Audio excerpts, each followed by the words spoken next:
Hello friends, इस video में हम 7वें चरण के शिक्षक भर्ती को लेकर जो आपका सबसे ज़्यादा कन्फ्यूजन वाला टॉपिक है या फिर पॉइंट है उसके बारे में जो है हम यहाँ पर जो है बात करने वाले हैं। आप सभी लोग को पता है कि 7वें चरण के अंतर्गत जो है वो आपके बिहार में 1,78,000 या फिर 1,70,000 जो है वो आपके शिक्षकों की भर्ती की जाएगी। जो कि यहाँ पर जो आपका सबसे ज़्यादा जो कन्फ्यूजन है वो आपके अदर स्टेट को लेकर है कि क्या दूसरे राज्य के व्यक्ति, चाहे मतलब यहाँ पर क्या है कि आप बिहार से नहीं हैं, इसके अलावा आप कहीं से भी हो, चाहे आप यूपी से हो, मध्य प्रदेश से हो, हरियाणा से हो, राजस्थान से हो, पंजाब से हो या फिर छत्तीसगढ़ से हो, मतलब आप बिहार के मूल निवासी नहीं हैं, तो क्या ये जो आपके 7वें चरण की शिक्षक भर्ती हो रही है बिहार में होने वाली है 1-2 दिन में, जिसका नोटिफिकेशन जारी कर दिया जाएगा, तो क्या इसमें जो है आप फॉर्म भर सकते हैं या फिर जो है आप फॉर्म नहीं भर सकते हैं, इसके बारे में हम यहाँ पर बात करने वाले हैं। बाकी यहाँ पर इलाहाबाद हाईकोर्ट का निर्णय भी जो कि हम यहाँ पर दिखाएंगे, जो इलाहाबाद हाईकोर्ट ने आदेश दिया है, जो कि इसी तरीके का जो है आपका मैटर है, तो इसको लेकर भी जो है हम यहाँ पर इस वीडियो में जो है बात करने वाले हैं। तो देखिए, थोड़ा सा यहाँ पर वीडियो थोड़ा सा बड़ा हो सकता है क्योंकि यहाँ पर बड़ा आपका पॉइंट ही है, तो वीडियो बिल्कुल आप स्किप मत करिएगा क्योंकि यहाँ पर 3 चीज़ के बारे में बात करेंगे। यहाँ पर आप देख सकते हैं, और जो आपकी नई नियमावली 2023 है उसको लेकर,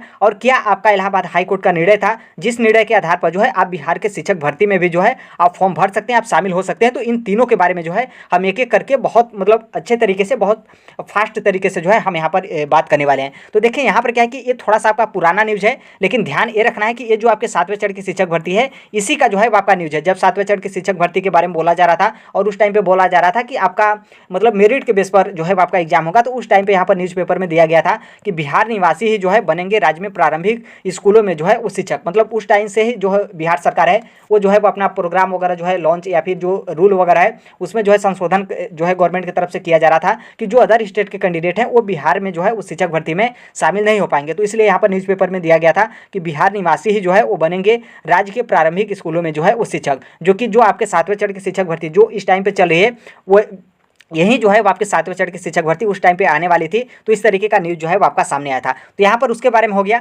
बाकी यहाँ पर जो आपका नई नियमावली 2023 है जो कि 18 पेज का, तो मेन जो आपकी नई नियमावली है उसका यहाँ पर स्क्रीनशॉट जो है वो आपका लिया गया है नियुक्ति की प्रक्रिया को लेकर। तो यहाँ पर जो आपका पहला पॉइंट है, यहाँ पर देखेंगे तो यहाँ पर बोला गया है कि भारत का नागरिक और बिहार राज्य के निवासी जो है आवेदन करेंगे। मतलब भारत का नागरिक और बिहार राज्य के निवासी ही आवेदन करेंगे। मतलब यहाँ पर साफ साफ बोल दिया गया है कि बिहार राज्य के निवासी ही जो है आवेदन जो है वो करेंगे। इसका मतलब साफ है कि जो अदर स्टेट के कैंडिडेट हैं वो यहाँ पर एलिजिबल नहीं होंगे। लेकिन थोड़ा सा यहाँ पर कन्फ्यूजन करने के लिए दे दिया गया है कि भारत का नागरिक और बिहार राज्य के जो है वो निवासी ही आवेदन करेंगे। मतलब यहाँ पर भारत का नागरिक तो सभी, मतलब अदर स्टेट के कैंडिडेट भी तो भारत के नागरिक हैं, क्योंकि भारत तो मतलब भारत में जो है वो आपके पूरे राज्य और पूरे केंद्र शासित प्रदेश आ गए, लेकिन यहाँ पर आगे बोलकर बिहार राज्य के निवासी आवेदन करेंगे। तो थोड़ा सा यहाँ पर भी जो है इसको लेकर कन्फ्यूजन जो है यहाँ पर नियुक्ति की जो आपकी प्रक्रिया इसमें कर दिया गया है। क्योंकि नॉर्मल सी बात है, इन लोग को साफ साफ बोल देना चाहिए था कि बिहार राज्य के निवासी ही आवेदन करेंगे, इतना। क्योंकि नॉर्मल सी बात है, आप बिहार बोलते हैं तो भारत उसमें ऑटोमेटिक आ ही जाता है, क्योंकि भारत से अलग बिहार थोड़ा ही है, भारत में ही तो आपका बिहार है। तो यहाँ पर जो है इसको आप देखेंगे तो यहाँ पर इसका मतलब साफ है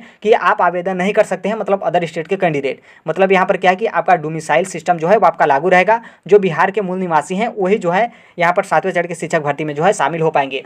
अब यहाँ पर देखिए क्या है कि अदर स्टेट के कैंडिडेट जो हैं किस तरीके से शामिल होंगे। क्योंकि यहाँ पर क्या है कि नॉर्मल सी बात है, आपका सरकार बड़ा हो कि आपका कोर्ट बड़ा हो, तो आप भी बोलेंगे कोर्ट ही बड़ा है। तो यहाँ पर देखिए क्या है कि आपके यूपी में आपका क्या मामला हुआ था उसके बारे में यहाँ पर हम बात करने वाले हैं। तो देखिए, पूरा न्यूज़पेपर नहीं पढ़ेंगे, बल्कि जो आपका महत्वपूर्ण है उसी के बारे में जो है हम यहाँ पर बात करने वाले हैं। देखिए, यहाँ पर क्या है कि उत्तर प्रदेश में जो है वो आपके 68,500 जो है उस शिक्षक भर्ती होता है। और वो जो आपका शिक्षक भर्ती होता है उसमें जो आपकी नियमावली होती है या फिर नियम जो होता है उसमें बोला जाता है कि आपको 5 साल का जो है यूपी का निवासी होना चाहिए। मतलब आप यूपी में जो है 5 साल के निवासी हैं, तभी जो आपके 68,500 जो शिक्षक भर्ती है इसके लिए आप एलिजिबल हैं, तभी जो है आप फॉर्म भर सकते हैं। लेकिन वही हुआ जो कि हर एक स्टेट में होता है। तो जो अदर स्टेट के कैंडिडेट थे उन्होंने जो है इस बात को इग्नोर किया, और सभी बहुत सारे, मतलब अदर स्टेट का मतलब यदि बोलते हैं यूपी में भर्ती आता है तो नॉर्मल सी बात है, बिहार वाले तो पहले ही शामिल होंगे। बिहार वाले, दिल्ली वाले, मध्य प्रदेश वाले, छत्तीसगढ़ वाले, झारखंड वाले और राजस्थान वाले, तो इस तरीके से बहुत सारे कैंडिडेट जो हैं वो 68,500 शिक्षक भर्ती में शामिल हुए। उनका जो है वो शामिल होने के बाद जो है उन्होंने क्या किया कि उन्होंने एग्जाम भी दिया, और एग्जाम देने के बाद उनका क्या हुआ कि रिजल्ट भी आया। रिजल्ट आने के बाद जो है उन लोगों का काउंसलिंग भी हुआ। आप सभी लोग को बताया कि काउंसलिंग होता है। काउंसलिंग होने के बाद जो स्कूल सेलेक्ट करते हैं, फिर उसके बाद जो है इन लोग का ज्वाइनिंग होता है। तो जब इन लोग का ज्वाइनिंग जो है वो होने वाला था, तो उस टाइम पे जो है यहाँ पर आपका रोक लगा दिया गया, क्योंकि यहाँ पर बोला गया था कि 5 साल का आपके पास यूपी का जो है वो निवास प्रमाण पत्र होना चाहिए। फिर इन लोगों ने अब इन लोगों ने क्या किया, नॉर्मल सी बात है, आपको भी पता होगा कि इन लोग कहाँ जाएंगे, हाई कोर्ट में जो है वो जाएंगे। और इन लोग क्या किए कि हाई कोर्ट में जो है इलाहाबाद हाई कोर्ट में गए। फिर इलाहाबाद हाई कोर्ट ने यहाँ पर आप देखेंगे तो यहाँ पर इस तरीके से आपके निर्णय दिए। इलाहाबाद हाई कोर्ट ने बोला कि अनुच्छेद 16(3) के तहत जो है किसी भी व्यक्ति को जो है धर्म, वर्ण, जाति, निवास स्थान के आधार पर जो है विभेद करने पर रोक है। मतलब यहाँ पर क्या है कि आप उनको धर्म, वर्ण, जाति, निवास स्थान पर जो है आप किसी भी व्यक्ति को जो है अलग नहीं कर सकते हैं, ऐसा अनुच्छेद 16(3) में लिखा गया है। और इसके संबंध में जो कुछ भी कानून वगैरह बनाने का प्रोसेस है वो आपके संसद के पास है, स्टेट के पास जो है कोई इस तरीके का कानून बनाने का जो है वो राज्य सरकार के पास जो है वो ऐसा यहाँ पर क्षेत्राधिकार नहीं है। और यहाँ पर बोला गया है कि जिससे निवास के आधार पर जो है किसी भी व्यक्ति को नियुक्ति करने में जो है आप भेद नहीं कर सकते हैं। मतलब यहाँ पर क्या है कि जो आपका डिवाइड का पॉलिसी होता है वो यहाँ पर अपना नहीं सकते हैं। मतलब यहाँ पर क्या है कि अदर स्टेट के कैंडिडेट जो हैं उनको भी आपको जो है वो नियुक्ति देना पड़ेगा। तो यहाँ पर इलाहाबाद हाईकोर्ट का निर्णय था। और फिर उसके बाद क्या होता है, नॉर्मल सी बात है, इलाहाबाद हाईकोर्ट ने इस तरीके का निर्णय दिया तो फिर जो जितने भी लोग अदर स्टेट के कैंडिडेट थे, भले ही आपका यूपी का 5 साल का निवासी मांगा गया था, उसके बाद ये भी आपका यूपी का 5 साल का निवासी वाला रद्द करके जो अदर स्टेट के कैंडिडेट थे उनको भी जो है 68,500 जो शिक्षक भर्ती है उसमें जो है उन लोग को ज्वाइनिंग दिया गया। और आज तक उन लोग जो है यूपी में प्राइमरी में जो है गवर्नमेंट टीचर बने हैं। तो यहाँ पर जो है इस तरीके का आपके इलाहाबाद हाईकोर्ट का मैटर था। अब नॉर्मल सी बात है, जो कोई भी इस तरीके का इलाहाबाद हाईकोर्ट का निर्णय रखा है या फिर जो है इसको जानता होगा तो वो क्या करेगा, फॉर्म तो भरेगा ही, क्योंकि नॉर्मल सी बात है यदि उसका बाद में ज्वाइनिंग फंसता भी है तो वो भी जो है वो हाई कोर्ट में जाएगा। जिस तरीके से यहाँ पर अदर स्टेट के कैंडिडेट जो है इलाहाबाद हाई कोर्ट में गए, फिर इलाहाबाद हाई कोर्ट ने अदर स्टेट के कैंडिडेट के पक्ष में जो है अपना डिसीजन दिया। अब यहाँ पर देखिए क्या है कि अब यहाँ पर आपका जो है वो 2 मैटर फंस जाता है।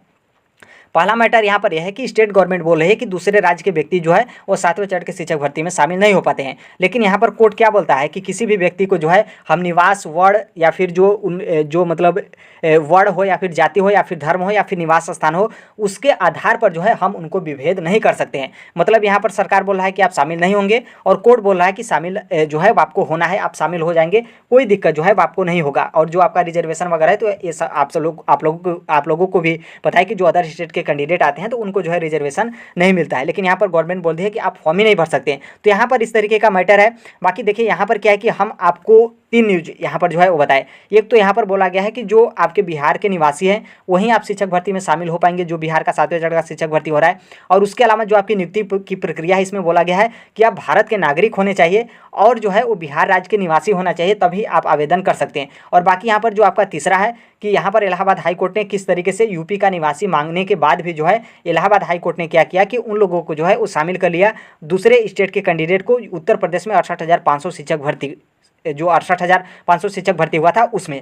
तो यहाँ पर जो है वो हमने तीनों जो है वो यहाँ पर आपके पास जो है वो पक्ष, और जो भी गवर्नमेंट का हो और जो भी आपका कोर्ट का हो, जो भी आपके जो उत्तर प्रदेश कोर्ट का जो नियम है और जो आपके बिहार का नई नियमावली का जो आपका नियम है, हर एक चीज़ के बारे में जो है वो हम यहाँ पर शेयर कर दिए। तो एक तरीके से आपके ऊपर जो है वो हम छोड़ रहे हैं, क्योंकि नॉर्मल सी बात है, 1-2 नहीं, देखिएगा कई हज़ार, कहीं ऐसा ना हो कि लाखों कैंडिडेट ऐसे हैं जो यूपी से हों या फिर बिहार से हों या फिर झारखंड से हो, मतलब अदर स्टेट से कैंडिडेट हैं, वो जो है वो 7वें चरण के शिक्षक भर्ती में जो है फॉर्म भरेंगे। और यहाँ पर क्या है कि नॉर्मल सी बात है, रिस्क तो लेना ही पड़ेगा, क्योंकि आप फॉर्म भरेंगे, फॉर्म भरने के बाद एग्जाम देंगे, जो ज्वाइनिंग का प्रोसेस होता है उसमें आपको रोका जाएगा। फिर उसके बाद जिस तरीके से अदर स्टेट के कैंडिडेट इलाहाबाद हाई कोर्ट में जो है उन लोगों ने मतलब अपना पक्ष रखा, तो अब यहाँ पर अदर स्टेट के कैंडिडेट को पटना हाई कोर्ट में जो है पक्ष रखने में आसानी पड़ेगा, क्योंकि ऑलरेडी जो है उन लोग के पास इलाहाबाद हाई कोर्ट का निर्णय है। तो यही है अपडेट और यही है अदर स्टेट कैंडिडेट को लेकर आपका न्यूज। क्योंकि यहाँ पर हम यस नो में जो है जवाब नहीं दे सकते हैं, क्योंकि हमने आपको जो आपका एक तरीके से मेन 2 चीज़ है, एक तो आपका बिहार का नई नियमावली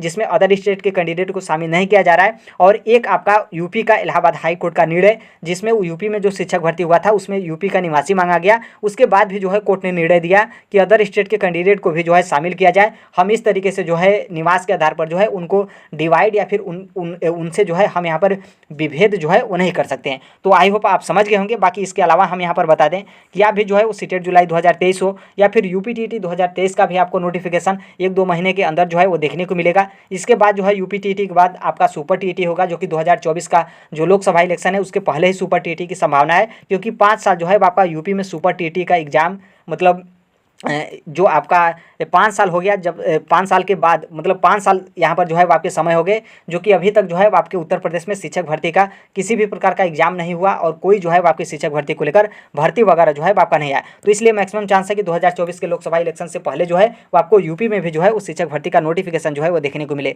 DSSB का देखिए कभी भी वैकेंसी आ सकती है। बाकी 7वें चरण की शिक्षक भर्ती के बारे में आप सभी लोग को पता है कि हर एक चीज़ जो है वो आपका जारी कर दिया गया है। अगस्त में आपका एग्जाम भी है। मतलब मेरे कहने का मतलब यह है कि आप शिक्षक जगत से जुड़े हैं, कॉम्पिटिटिव एग्जाम की आप तैयारी करते हैं, तो right to education Sonbhadra platform को जो है सब्सक्राइब कर लीजिएगा। जो कोई भी अपडेट इन्फॉर्मेशन होता है हम जो है वो शेयर कर देते हैं। बाकी टेलीग्राम से भी आप जुड़ जाइएगा, कमेंट बॉक्स में जो है आपको टेलीग्राम का लिंक जो है वो आपको देखने को मिलेगा। जो कोई भी अपडेट PDF नोट्स वगैरह होता है, हर एक चीज़ जो है वो हम यहाँ पर टेलीग्राम में जो है वो शेयर कर देते हैं। तो आई होप आप समझ गए होंगे। देखिए यहाँ पर क्या है कि आप यदि पूरा वीडियो देखे होंगे तो आपको मतलब क्लियर कट आपको समझ में आ गया होगा कि आप तो नॉर्मल सी बात है, नोटिफिकेशन में बोला गया है कि निवासी होने चाहिए, तो अब ऐसा तो है नहीं कि नोटिफिकेशन जब जारी किया जाएगा तो उसमें बोला जाएगा कि अदर स्टेट के कैंडिडेट भी जो है फॉर्म भर सकते हैं, उनको रिजर्वेशन जो है वो नहीं मिलेगा। तो ऐसा तो बोला नहीं जा सकता है, लेकिन हाँ, जो ये आपके इलाहाबाद हाई कोर्ट का निर्णय है, इस निर्णय के आधार पर जो है आप रिस्क लेकर जो है फॉर्म भर सकते हैं, जो कि बहुत सारे कैंडिडेट जो है ऐसा करेंगे भी। तो यही है अपडेट। बाकी जो कोई भी होगा हम शेयर कर देंगे। मिलते हैं अगले नेक्स्ट वीडियो में, तब तक के लिए थैंक यू,